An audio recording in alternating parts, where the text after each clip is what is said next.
People were left desperately lonely. They were separated from family and friends. Tragically, many were unable to see dying loved ones. This was a collective sacrifice.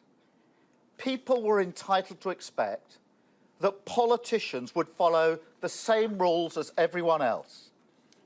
When my mother-in-law passed away suddenly just before the lockdown, my wife and I were unable to provide her father with the support we wanted to afterwards, because we followed the rules. Barely a day has passed where we haven't agonised over that decision, but we did it because we followed the rules.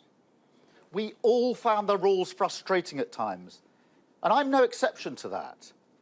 I had to isolate 6 times during COVID, pulling me away from my work and the things that I love.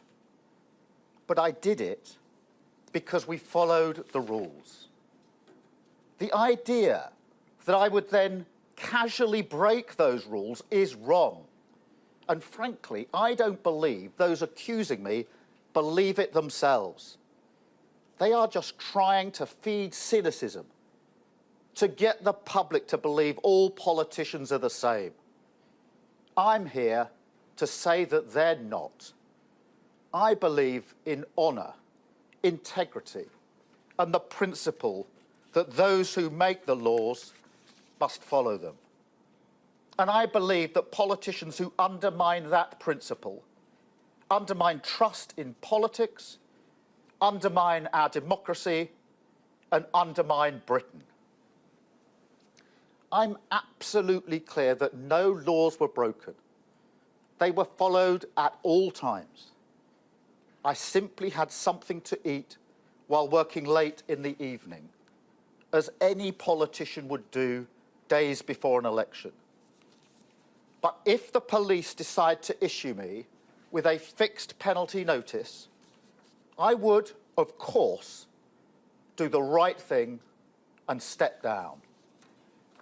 This matters.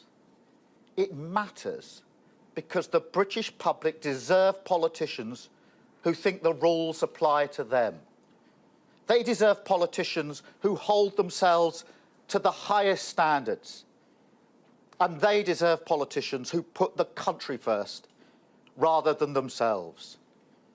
They will always, always get that from me.